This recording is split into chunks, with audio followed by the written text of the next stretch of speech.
اعوذ باللہ من الشیطان الرجیم بسم اللہ الرحمن الرحیم۔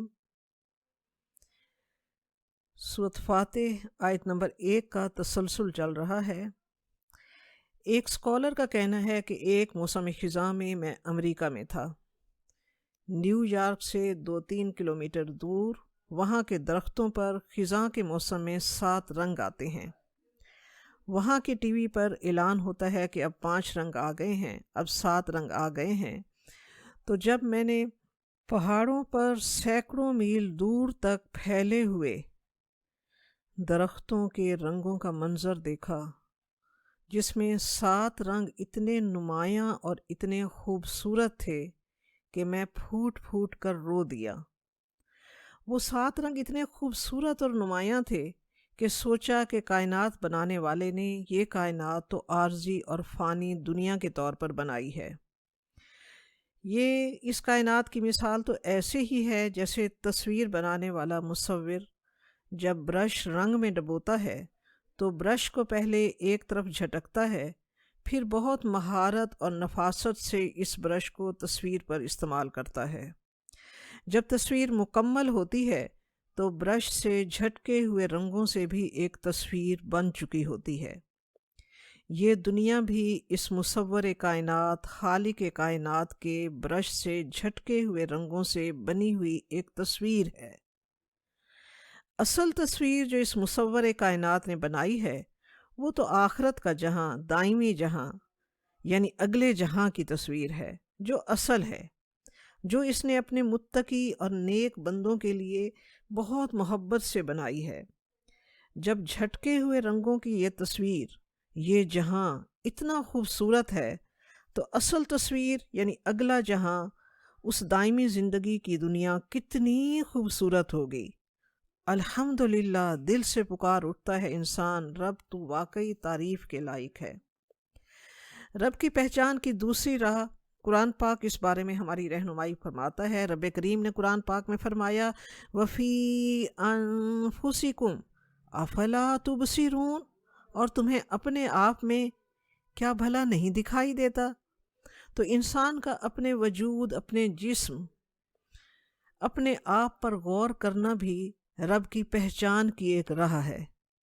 انسان جب غور کرتا ہے تو اللہ کے تمام بنائے ہوئے نظام جو اس انسانی وجود کے اندر اور ہر ذی روح کے وجود میں ایسے محیر العقول انداز میں کام کر رہے ہیں کہ آج علم کی اتنی ترقی کے باوجود میڈیکل سائنس کی دنیا ہر قدم پر حیران رہ جاتی ہے۔ ایک آنکھ پر غور کرو، اس ننھی سی پتلی کے اندر رب کی قدرت اور اس کی صنائی اور اس کی خلاقی کی کتنی حیرت انگیز کرشمہ سازیاں ہیں۔ انسانی دماغ کی کارکردگی، انسانی دل، پھیپھڑوں کا نظام، گردوں کے اندر چلنے والے خودکار ایسے کارخانے کام کر رہے ہیں کہ میڈیکل سائنس جاننے والے لوگ عام انسان سے زیادہ رب کی قدرت، اس کی خلاقی، اس کی کبریائی، اس کی عظمت کے آگے ان کے دل اور زیادہ جھک جاتے ہیں اور وہ پکار اٹھتے ہیں الحمدللہ، سب تعریف کے لائق اللہ تبارک و تعالیٰ صرف تیری ذات ہے۔ پھر ہم یہ دیکھتے ہیں کہ دنیا میں بعض اوقات انسان، اللہ کے بندے جو ہیں، بعض اوقات بہت حیرت انگیز صلاحیتوں کے ساتھ حیرت انگیز کارنامے سر انجام دیتے ہیں کہ لوگ ان کی تعریف کرتے ہوئے تھکتے نہیں ہیں۔ مگر اللہ کا مومن بندہ انسانوں کے ان کارناموں کو دیکھ کر بھی الحمدللہ کہتا ہے، کیونکہ کسی انسان میں بھی کوئی اگر قابل تعریف جوہر ہے تو وہ صرف اسی کا عطا کردہ ہے۔ صلاحیتیں دینے والی ذات وہ خود ہے، جو اپنے بندوں کو اتنی اعلیٰ صلاحیتوں سے جس نے متصف کیا ہے، وہ ذات خود کتنی کامل ہوگی صفات میں۔ اس لیے سب تعریفیں اللہ تبارک و تعالیٰ صرف تیرے لیے ہیں اور تمام شکر صرف تیری ذات کے لیے ہے۔ اور مومن کی زبان پر ہر وقت اللہ تعالیٰ کی تعریف اور اس کا شکر ہی ہوتا ہے جب وہ کائنات پر غور کرے یا اپنے آپ پر غور کرے۔ کہتے ہیں الحمدللہ کہنا میزان کو بھر دیتا ہے۔ دل سے الحمدللہ کہنے کا اجر اللہ تبارک و تعالیٰ خالی نہیں جانے دیتا۔ قیامت کے دن سب سے افضل بندے وہ ہوں گے جو حمادون ہوں گے، جو حمد کرنے والے ہوں گے۔ اور قرآن پاک میں رب کریم کا وعدہ ہے لَإِن شَكَرْتُمْ لَأَزِيدَنَّكُمْ، اگر تم شکر کرتے رہو گے تو میں تم پر اپنی نعمتوں کا اضافہ کرتا رہوں گا۔ اللہ تبارک و تعالی ہمیں اپنے شکر گزار بندوں میں شامل فرمائے۔ پھر ہم اسی آیت نمبر 1 کا دوسرا حصہ پڑھتے ہیں۔ الحمدللہ کے بعد ہے رب العالمین، تمام جہانوں کا پالنے والا۔ تمام جہانوں کا پالنے والا یعنی تعریف اس ہستی کی جا رہی ہے جو تمام جہانوں کا پالنے والا ہے۔ یہ اللہ تبارک و تعالیٰ کی عالمگیر ربوبیت کا اعتراف ہے، اور حقیقت بھی یہی ہے کہ رب العالمین وہی ہے۔ رب کریم نے پارہ نمبر 12 سورۃ ہود کے آیت نمبر 6 میں فرمایا وَمَا مِن دَابَّةٍ فِي الْأَرْضِ إِلَّا عَلَى اللَّهِ رِزْقُهَا، زمین پر کوئی جاندار ایسا نہیں جس کا رزق اللہ تبارک و تعالیٰ کے ذمے نہ ہو۔ ربوبیت کا لفظ ہر پالنے والے کے لیے استعمال نہیں ہوتا، یعنی اگر کوئی شخص کسی کو کھانا کھلا دے، کپڑا پہنا دے تو یہ احسان ہوگا، ربوبیت نہ ہوگی، پالنا نہ ہوگا۔ رب تو اس کو کہتے ہیں جس نے دیکھ بھال اور پرورش کا ایک مسلسل جاری رہنے والا نظام بنا رکھا ہے، اور نظام بھی ایسا جو محبت و شفقت سے بھرپور ہو۔ اگر وہ نظام محبت شفقت سے خالی ہو تو وہ ربوبیت نہیں ہے۔ رب وہ ہے جو ہمارا پیٹ بھرنے کے لیے گندم کو اور دیگر اناج کو پک جانے کا مکمل انتظام سنبھالے ہوئے ہے۔ وہ سورج کو تپش کا حکم دیتا ہے، ہوائیں تمام نباتات کو تازگی دینے کے لیے اس کے حکم سے چلتی ہیں، زمین کی زرخیزی کے انتظام اسی نے سنبھالے ہوئے ہیں۔ یہ سارا نظام میرے رب کا بنایا ہوا ہے۔ اس رب نے سب کو پیٹ بھرنے کے لیے گندم، اناج اور دینی ہے، کیونکہ وہ رب ہے۔ پھر اگنے پکنے سے آگے منہ تک پہنچانے کے تمام انتظامات سے لے کر اسے ہضم کرنے کے لیے نظام انہضام کا بنانے والا، اس کو چلانے والا، اور پھر غذا کو جزو بدن اور توانائی میں تبدیل کرنے والا صرف وہی ہے۔ یہ ہے ربوبیت، جو انسان کی تمام تر چیزوں کا دیکھنے والا ہے، بنانے والا ہے، سنبھالنے والا ہے، اس کو غذا دینے والا ہے، اس غذا کا انتظام کرنے والا ہے۔ اور زمین پر کوئی ذی روح ایسا نہیں جسے رب کے سوا کوئی اور غذا دیتا ہو۔ پتھر کے کیڑے کو بھی پالنے والا وہی ہے، اور بڑے سے بڑے بادشاہوں اور تاج و تخت رکھنے والوں کو بھی پالنے والا وہی ہے، اپنے منکروں کو بھی دینے والا وہی ہے۔ پھر ہم یہ دیکھتے ہیں کہ یہ سارا نظام یہ محبت و شفقت اور سخاوت سے ایسا بھرپور ہے کہ اس نے انسان کی ضروریات کے لیے ایک ہی قسم کی ایک ہی شے دے کر اس نے ہاتھ نہیں روک لیا، کیونکہ اس کی ربوبیت میں محبت، شفقت اور سخاوت ہے۔ یہی تو ربوبیت ہے۔ تو اس نے ایک قسم کی چیز جو ہے وہ ایک ہی قسم تک محدود نہ رہنے دی، بلکہ ہر قسم میں طرح طرح کی اقسام، جیسے اجناس میں گندم سے آگے چاول، مکئی، جوار، باجرہ اور خدا جانے اور کتنی اقسام، پھلوں میں سینکڑوں قسمیں، اس کے انواع و اقسام کے ذائقے اور خوشبو، اور ان کی اقسام کے ساتھ اس کا حسن اور صنائی، یہ سب اس کی محبت اور شفقت سے بھرے ہوئے نظام کی گواہی دے رہے ہیں۔ انار کے دانوں کی ترتیب، اس کا رنگ، اس کا رس، اس کا ذائقہ، انگور کے خوشوں کا حسن ترتیب، اس کا ذائقہ، کیا اس کی محبت اور شفقت سے بھرے ہوئے ربوبیت کے نظام پر گواہی نہیں دے رہا؟ پھر دیکھیں وہ صرف میرا رب نہیں ہے، تمام جہانوں کا، ساتوں بر و اعظموں پر بسنے والی مخلوق کا، سمندری مخلوق کا، تمام حشرات الارض کا، تمام پرندوں کا، ہر ایک کا رب، ہر ایک کا پالنے والا۔ الحمدللہ، سب تعریفیں اے اللہ صرف تیری ذات کے لیے ہیں۔ تیرے ہی لائق ہے شکر کرنا، اور تیری ہی ذات کے لیے ہے ہر انسان کا شکر۔ تو جیسا اور کوئی نہیں ہے، تو وحدہ لا شریک ہے۔ وہ مچھلی کو سمندر میں، پتھر کے کیڑے کو پتھر میں، پرندوں کو فضاؤں میں، جانوروں کو جنگلوں میں، انسانوں کو ان کے گھروں میں خوراک دے رہا ہے۔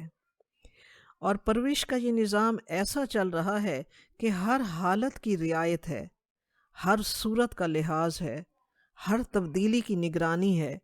ہر مخلوق اپنی جگہ پر یہ سمجھتی ہے کہ یہ سارا کارخانہ قدرت اس کے لیے کام کر رہا ہے۔ الحمدللہ۔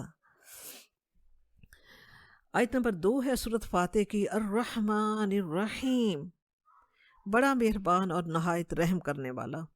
رحمان اور رحیم دونوں مبالغے کے صیغے ہیں، اور اللہ تبارک و تعالیٰ کے صفاتی نام را، ح، میم رحم سے مشتق ہیں۔ رحمان کا لفظ دوسرے نمبر پر اللہ تبارک و تعالیٰ کے صفاتی ناموں کی حیثیت رکھتا ہے۔ رحمان اور رحیم دونوں رحمت کے مختلف پہلوؤں کو نمایاں کرتے ہیں،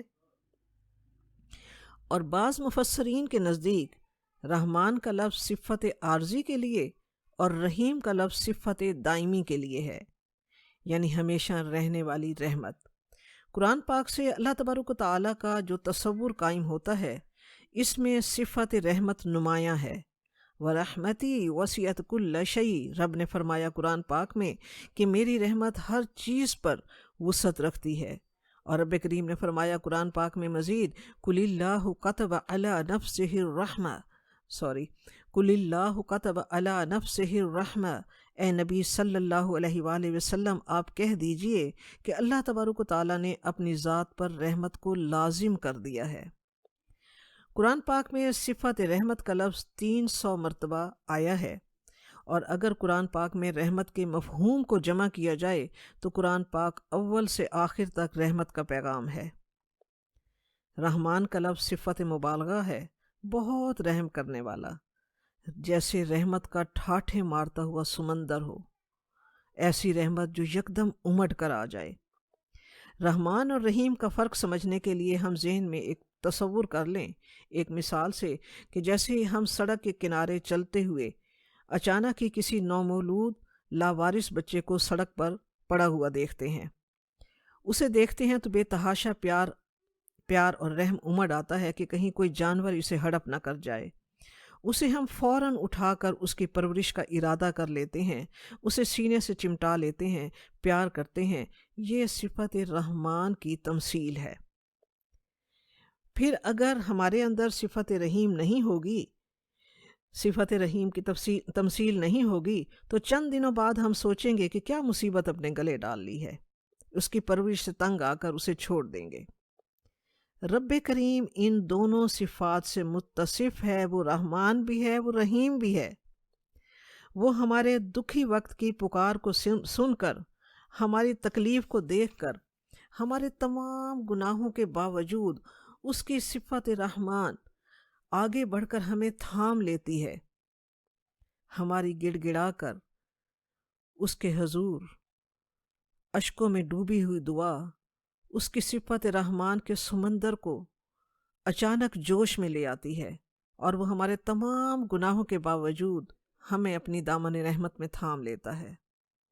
رب کریم نے پارہ 20 میں آیت نمبر 62 میں یہی بات فرمائی ہے، اَمَّن یُجِیبُ الْمُضْطَرَّ اِذَا دَعَاهُ وَیَکْشِفُ السُّوءَ، بھلا کون ہے جو بے قرار دل کی پکار سنتا ہے اور تکلیف کو دور فرما دیتا ہے۔ وہ ہماری تکلیف اور دکھ کو رفع کرتا ہے، مگر اس کی یہ صفت رحمت یعنی الرحمن کی جو صفت ہے، صرف اسی دکھی لمحے کے پکار کے وقت ہی ہمیں نہیں تھامتی، بلکہ وہ ساتھ ساتھ الرحیم بھی ہے۔ الرحیم بھی مبالغے کا صیغہ ہے، مگر یہ صفت دائمی ہے۔ اس کی رحمت کا ساتھ ہر لمحے ہمارے ساتھ رہتا ہے، عالم ارواح سے لے کر میدان حشر کے فیصلوں تک اس کی صفت رحمت الرحیم دائمی صفت ہم پر اپنا سایہ کیے ہوئے ہے۔ اس کی صفت رحمت ہی ہے کہ اس نے عالم ارواح ہی میں ہم سے عہد الست لے کر توحید کی پہچان ہماری فطرت میں رکھ دی۔ وہ الرحیم ہے کہ اس نے ہمیں پیدا کر کے دنیا میں یوں ہی نہیں چھوڑ دیا، بلکہ ہماری مادی ضروریات سے لے کر روحانی ضروریات تک کے لیے انبیاء اور رسل کا اور الہامی کتابوں کا اور صحیفوں کا ایک سلسلہ عطا کیا۔ وہ بھوکوں کو کھانا کھلاتا ہے، وہ ہمیں رہنے کے لیے زندگی کا سامان دیتا ہے اور دیے چلے جا رہا ہے۔ منکروں کو بھی، مشرکوں کو بھی، ہر ذی روح کو، تمام نباتات جمادات کا مالک وہ الرحمن اور الرحیم ہے۔ اللہ تبارک و تعالیٰ کو دو نام پسند ہیں، ایک عبداللہ اور ایک عبد الرحمن، سنن ترمذی میں ہے۔ بعض علماء نے رحمان اور رحیم کے فرق کو، بعض مفسرین نے رحمان اور رحیم کے فرق کو رحمت کی کیفیت کے لحاظ سے مختلف صورتوں میں واضح کرنے کی کوشش کی ہے۔ بعض مفسرین کا قول یہ ہے کہ رحمان فی الدنیا اور رحیم فی الآخرہ، یعنی اللہ تعالیٰ دنیا میں رحمان ہے جو مسلمان، کافر، مشرک ہر ایک پر ایک جیسی رحمتیں نازل فرما رہا ہے، اور رحیم آخرت کے لیے جو صرف ایمان والوں پر اپنی رحمتیں نازل فرمائے گا۔ آیت نمبر 3 ہے، مالک یوم الدین، روز جزا اور سزا کا مالک ہے۔ پہلی آیات میں اللہ تبارک و تعالیٰ کی معرفت کا ذکر تھا۔ اس آیت میں روز آخرت پر ایمان اور روز آخرت میں اللہ تعالیٰ کے عملی اقتدار اور اختیار کا ذکر ہے۔ اس دن پکار آئے گی لمن الملک اليوم، اس دن پکار آئے گی لمن الملک اليوم، آج بادشاہت کس کی ہے؟ جواب آئے گا للہ الواحد القہار، اللہ واحد جو تمام اختیار رکھنے والا اور ہر قوت کا مالک ہے، اس کا اختیار ہے۔ اس دن اللہ تبارک و تعالیٰ ہر انسان کو اس کے اچھے اعمال کا اچھا اور برے اعمال پر بری جزا دے گا۔ وہ بدلہ دینے کی اور اپنے فیصلے کو نافذ کرنے کی پوری قدرت رکھتا ہے۔ وہ اس دن کا مالک ہوگا۔ مالک تو اس دنیا کا بھی اللہ تبارک و تعالیٰ ہی ہے، مگر اس دنیا کی ناقص ملکیت اللہ تبارک و تعالیٰ نے انسان کو بھی عطا کر رکھی ہے، مگر اس دن کی کامل ملکیت اللہ تبارک و تعالیٰ کے ہاتھ میں ہے۔ قدیم مذاہب کے ماننے والوں کا جزا اور سزا کے متعلق یہ عقیدہ تھا کہ جزا اور سزا اللہ تعالیٰ کی خوشی اور ناراضگی پر منحصر ہے، جس میں اعمال کا کوئی دخل نہیں ہے۔ جیسے مرضی کا مالک بادشاہ کبھی خوش ہو کر جھولیاں بھر دیتا ہے اور کبھی غصے میں سزائیں دینے لگتا ہے، اسی طرح طرح کے چڑھاووں اور قربانیوں کی رسم پڑی۔ لوگ دیوتاؤں کے غصے کو کم کرنے کے لیے طرح کے چڑھاوے اور قربانیاں دیتے، مگر قرآن پاک نے جزا اور سزا کا حقیقی تصور پیش کیا ہے۔ قرآن پاک نے جزا اور سزا کا حقیقی تصور پیش کیا ہے کہ قیامت کے دن کا بدلہ اعمال کے نتیجے میں ہوگا۔ قیامت کے دن کا بدلہ اعمال کے نتیجے میں ہوگا۔ اچھے عمل کا اچھا نتیجہ اور برے عمل کا برا نتیجہ ہوگا۔ اللہ تعالیٰ جو بدلے کے دن کا مالک ہے، اس کا انصاف ہر شک و شبہ سے بالا تر ہے۔ سورۃ مدثر کی آیت نمبر 38 میں رب کریم نے فرمایا، کل نفس بما کسب رہینہ، ہر نفس اپنے اعمال کے بدلے میں گروی ہے۔ یوم جزا کا مالک کسی سے خوش ہو کر یا ناراض ہو کر قہر و سزا نہیں دیتا، بلکہ وہ تو سراپر رحمت ہے۔ کتب علی نفسہ الرحمہ، اس نے خود فرمایا کہ میں نے رحمت کو اپنی ذات پر لازم کر لیا ہے۔ قرآن پاک میں اللہ تبارک و تعالیٰ کے اسماء حسنہ کا جو ذکر ہے، اس میں کہیں بھی قہر و غضب نہیں ہے، بلکہ اس کے تمام اسماء حسنہ جو ہیں وہ اس کی صفت رحمت پر دلیل کرتے ہیں۔ اس کے اسماء حسنہ میں قہار اور جبار بھی اصل میں اس کا قہر اور جبر نہیں ہے، بلکہ وہ بھی اصل میں صفت عدالت ہے، اور صفت عدالت صفت انصاف ہے۔ یہ صفت خونخواری نہیں ہے۔ اور دیکھیں، اگر صفت عدالت نہ ہو تو صفت رحمان اور رحیم بھی حقیقی طور پر جلوہ گر نہیں ہو سکتی۔ اگر وہ گناہ گار اور نیکوکار کو، اگر وہ ظالم اور مظلوم کو، اگر وہ اچھے اور برے کو ایک ہی طرح نواز دے، تو وہ رحمان اور رحیم تو نہ ہوا۔ انصاف کا تقاضا ہے کہ وہ عدل ہو، لہٰذا رب کریم کی صفت قہار اور جبار بھی صفت عدل ہے، اس کی صفت قہر و غضب نہیں ہے۔ سورہ زلزال کی آیت نمبر 7 میں رب کریم نے فرمایا فَمَن يَعْمَلْ مِثْقَالَ ذَرَّةٍ خَيْرًا يَرَهُ وَمَن يَعْمَلْ مِثْقَالَ ذَرَّةٍ شَرًّا يَرَهُ، جس نے ذرا برابر بھی نیکی کی ہوگی وہ اس کو دیکھ لے گا، اور جس نے ذرا برابر بھی برائی کی ہوگی وہ اسے دیکھ لے گا۔ یہ پہلی 3 آیات اللہ تبارک و تعالیٰ کی حمد و ثنا کی ہیں، کیونکہ اس کی شان کا تقاضا ہے کہ بندہ جب دعا مانگنے لگے تو اس کی شان اور آداب کے مطابق اس کی شان کے مطابق آداب اور سلیقے کا خیال رکھے۔ یہ رب کریم نے اپنے بندے کو خود سکھایا ہے۔ آیت نمبر 4 ہم لیتے ہیں، ایاک نعبد و ایاک نستعین، ہم تیری ہی عبادت کرتے ہیں اور تجھ سے ہی مدد چاہتے ہیں۔ کہتی ہیں کہ یہ آیات جو ہے یہ شرک کی تمام اقسام کی نفی کرتی ہے۔ یہ بندے کا اللہ تبارک و تعالیٰ سے ایک عہد ہے، سب سے بڑا قول و قرار ہے، اے اللہ عبادت صرف تیری کریں گے اور دعا بھی صرف تجھ سے ہی مانگیں گے۔ یہ توحید کی 2 بنیادیں، تیری ہی عبادت اور تجھ سے ہی مدد، یہ توحید کی 2 بنیادیں ہیں۔ عبادت کے معنی انتہا درجے کی محبت اور انتہا درجے کی اطاعت، یہ جب دونوں ملتی ہیں تو عبادت بنتی ہے۔ عبادت کو ہم 3 قسموں میں تقسیم کر سکتے ہیں، قولی، بدنی، مالی۔ جیسے ہم التحیات میں کہتے ہیں التحیات للہ والصلوات والطیبات، اے اللہ ہماری قلبی، بدنی، مالی عبادتیں صرف تیرے لیے ہیں۔ قلبی عبادت میں رب پر یقین کامل ہونا، رب پر بھروسہ ہونا، رب ہی سے امید ہونا اور رب ہی کا خوف ہونا، یہ قلبی عبادت ہے۔ بدنی عبادت میں نماز، روزہ، حج، جہاد، اور مالی عبادت میں زکوٰۃ، صدقہ، خیرات اور قربانی ہے۔ اگر یہ تینوں عبادتیں کسی اور کی خوشنودی کے لیے ہوں تو یہ شرک ہے، جس کے متعلق رب کریم نے فرمایا کہ وہ تمام گناہ معاف کر دے گا اگر چاہے تو، مگر شرک کا گناہ معاف نہیں کرے گا۔ اسی کا دوسرا حصہ جو ہے آیت نمبر 4 کا وَإِيَّاكَ نَسْتَعِينُ، اور تجھ ہی سے مدد مانگتے ہیں۔ علامہ ابن کثیر نے لکھا کہ پورے دین اور کامل اطاعت کا حاصل ہی یہی 2 باتیں ہیں۔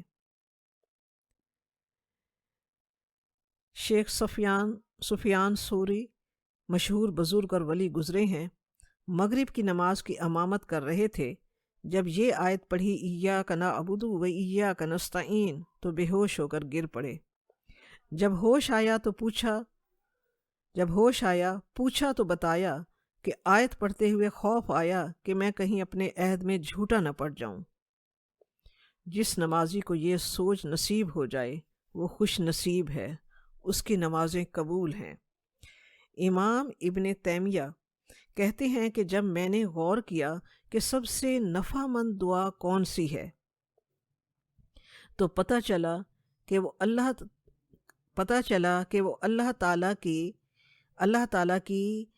تعالیٰ کی رضا کے کاموں میں مدد مانگنے کی دعا ہے۔ میں نے سوچا کہ سب سے نفع مند دعا کون سی ہے، امام ابن تیمیہ نے کہا تو مجھے پتہ چلا کہ وہ اللہ تعالیٰ کی رضا کے کاموں میں مدد مانگنے کی دعا ہے۔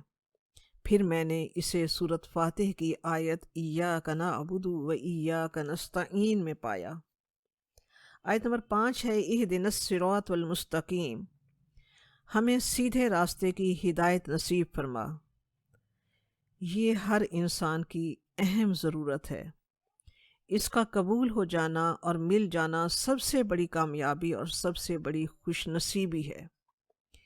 یہی وہ دعا ہے جو اللہ تبارک و تعالیٰ نے بندے کو سکھائی کہ بندے تو یہ مانگ، یہ تیرے لیے سب سے زیادہ قیمتی ہے۔ اہدنا الصراط المستقیم، یعنی رب مجھے سوچ اور عمل کی وہ راہ دکھا دے اور اس پر چلا دے جو سب سے صحیح ہو، جس پر چل کر سچی فلاح اور سچی کامیابی پا سکوں۔ رب کریم نے قرآن پاک میں بتایا کہ کون سا راستہ سب سے سیدھا اور سب سے اعلیٰ ہے۔ سورۃ ہجر کی آیت نمبر 41 ہے۔ رب کریم نے فرمایا قَالَ هَٰذَا عَلَيَّ صِرَاطٌ مستقیم، یہ راستہ ہے جو سیدھا مجھ تک آتا ہے، صراط مستقیم۔ اور رب کریم نے رہنمائی فرمائی کہ یہ صراط مستقیم کیسے مل سکتا ہے۔ رب کریم نے قرآن پاک میں فرمایا وَإِنَّكَ لَتَهْدِي إِلَىٰ صِرَاطٍ مُسْتَقِيمٍ، اے نبی صلی اللہ علیہ وآلہ وسلم آپ یقیناً صراط مستقیم کی طرف رہنمائی فرماتے ہیں، اور آپ صلی اللہ علیہ وآلہ وسلم کا فرمان مبارک ہے کون سا راستہ بالکل سیدھا اور کون کامیاب ہے دنیا کے لحاظ سے اور آخرت کے لحاظ سے۔ آپ صلی اللہ علیہ وسلم نے فرمایا ما انا علیہ واصحابی، وہ راستہ جس پر میں اور میرے صحابہ کرام رضی اللہ تعالیٰ عنہم ہیں۔ اور رب کریم نے فیصلہ سنا دیا قرآن پاک میں وَإِن تُطِيعُوهُ تَهْتَدُوا، کہ اگر تم اس کی پیروی کرو گے تو تم ہدایت پا جاؤ گے، اور اس کی پیروی صراط مستقیم پر چلنے سے ملتی ہے، اور اس کی پیروی کرنے ہی سے صراط مستقیم ملتا ہے۔ یہ وہ راستہ ہے جو سیدھا اللہ تبارک و تعالیٰ کی طرف لے جاتا ہے، جو ہمارے سیدھا منزل پر یعنی ہمیں جنت تک پہنچانے تک ہمارا ساتھ دیتا ہے۔ یہ وہ راستہ ہے جس میں کوئی کجی نہیں، کوئی ٹیڑھ نہیں، یہ سیدھا ایک نقطے سے سیدھا دوسرے نقطے جنت تک جاتا ہے، اللہ کی رضا تک جاتا ہے۔ حکم، یہ راستہ کیسا ہے؟ دوسرے الفاظ میں حکم اللہ تبارک و تعالیٰ کا، طریقہ رسول پاک صلی اللہ علیہ وآلہ وسلم کا اور ان کے اصحاب کا، جسے یہ نصیب ہو جائے اس کی دنیا بھی کھری اور اس کی آخرت بھی کھری۔ صراط الذین انعمت علیہم، آیت نمبر 6 ہے، صراط الذین انعمت علیہم، ان لوگوں کے راستے پر چلا جو انعام یافتہ لوگوں کی زندگی کا راستہ اور طریقہ رہا ہے۔ یعنی اللہ تبارک و تعالیٰ بندے کو جو راستہ دکھانے اور اس پر چلنے کی توفیق مانگنے کی دعا اللہ تبارک و تعالیٰ سکھا رہا ہے، وہ راستہ کوئی خیالی، نظریاتی اور فرضی راستہ نہیں ہے کہ اس پر آج تک کوئی نہ چلا ہو، بلکہ اس راستے کو جس نے اپنایا وہ اللہ تبارک و تعالیٰ کے انعام یافتہ لوگ کہلائے۔ اس راستے پر انبیاء اور رسل چلے، اور اس کے بعد اس راستے کو جس نے اپنایا انہیں کن کی رفاقت نصیب ہوئی؟ سورۃ نساء کی آیت نمبر 69 میں ہے، آیت نمبر 69 فَأُولَئِكَ مَعَ الَّذِينَ أَنْعَمَ اللَّهُ عَلَيْهِم مِّنَ النَّبِيِّينَ وَالصِّدِّيقِينَ وَالشُّهَدَاءِ وَالصَّالِحِينَ وَحَسُنَ أُولَئِكَ رَفِيقًا، اور قیامت کے دن وہ ان لوگوں کے ساتھ ہوں گے جن پر اللہ تبارک و تعالیٰ نے بڑا فضل کیا، یعنی انبیاء اور صدیق اور شہداء اور نیک لوگ، اور ان کی رفاقت بہت خوب ہے۔ دیکھیں اللہ تبارک و تعالیٰ بندے کو سکھا رہا ہے کہ اللہ کی حمد و ثنا کے بعد بندے میں تجھے بتاتا ہوں کون سی دعا مانگ، میں تجھے بتاتا ہوں کہ یہ دعا تیرے لیے سب سے زیادہ قیمتی دعا ہے۔ اب دیکھیں وہ دعا کون سی کہ بندے نے مانگا اللہ کی رہنمائی میں اور اللہ کے بتانے پر، رب سے مانگا تو کیا مانگا؟ صراط مستقیم مانگا۔ مانگنے کے لیے لب کھلے تو نہ رزق مانگا، نہ اولاد مانگی، نہ شان مانگی، بلکہ ہر بار قرآن پاک کے آغاز میں سورۃ فاتح پڑھتے ہوئے اور ہر نماز کی ہر رکعت میں رب کریم سے صراط مستقیم اور سیدھا راستہ مانگا۔ کیوں؟ اس لیے کہ رب کریم جو حقیقی علم نافع کا، حقیقی علم کا مالک ہے، وہ جانتا ہے کہ ہمارے لیے سب سے زیادہ قیمتی چیز کیا ہے، ہم نہیں جانتے۔ رب کریم جو ہر اپنے بندے سے پیار کرنے والا ہے، اس نے بندے کو بتایا ہے کہ یہ دعا مانگ، کیونکہ ہم تو صرف زندگی کے ظاہر کو دیکھتے ہیں، مگر اللہ تبارک و تعالیٰ جانتا ہے کہ یہ فانی زندگی، یہ دنیا اور اس کی نعمتیں مچھر کے پر اور مکھی کے سر سے زیادہ اہمیت نہیں رکھتی۔ یہ دنیا کی زندگی آخرت کے مقابلے میں ایسے ہے جیسے سمندر کے مقابلے میں قطرہ۔ رب کریم اپنے بندے کو وہ چیز مانگنا سکھا رہا ہے جو کبھی نہ ختم ہونے والی، روشن کبھی نہ ختم ہونے والی دنیا اور دائمی زندگی کو کامیاب بنا دے۔ اس لیے رب کریم نے اپنے بندے کو تمام دعاؤں سے قیمتی دعا سورۃ فاتح میں مانگنے کے لیے رب کریم نے بندے کی رہنمائی کی ہے۔ آپ دیکھیں کہ ایک مسلمان مزدور روزانہ نماز پڑھتے ہوئے اگر صدق کے دل سے صراط مستقیم مانگتا ہے اور پا بھی لیتا ہے تو چاہے وہ دن بھر مزدوری کر کے، پھٹے پرانے کپڑے پہن کر، سوکھی روٹی کھا کر، پانی پی کر، مسجد میں نماز پڑھ کر درخت کے سائے تلے سو جاتا ہے، تو وہ قطرہ بھر یہ مشقت بھری زندگی گزار کر سمندر بھر آخرت کی راحتوں اور جنت الفردوس کے باغات میں کبھی نہ ختم ہونے والی زندگی کی کامیابی پا لیتا ہے، جس میں عالیشان محلات ہوں گے، جس میں کبھی نہ ختم ہونے والا رزق ہوگا، نیک اولاد کا ساتھ ہوگا اور بہترین ساتھی ہوں گے۔ اہدنا الصراط المستقیم کا بہترین انعام یہ ہے، اور وہ بد نصیب جس نے اہدنا الصراط المستقیم نہ مانگا نہ پایا، وہ قطرہ بھر زندگی کے عیش دیکھ کر سمندر بھر زندگی میں جہنم اور اللہ کے غضب کا نوالا بنے گا۔ تو رب کریم کی کیا محبت ہے کہ اس نے بندے کو سکھایا کہ میرے بندے تو مانگ اہدنا الصراط المستقیم۔ یقیناً یہ وہ راستہ ہے جو ہر انسان کے لیے ہر انسان کو اگر رب کریم کی طرف سے مل جائے تو اس کی زندگی اور آخرت کی بہت بڑی کامیابی ہے۔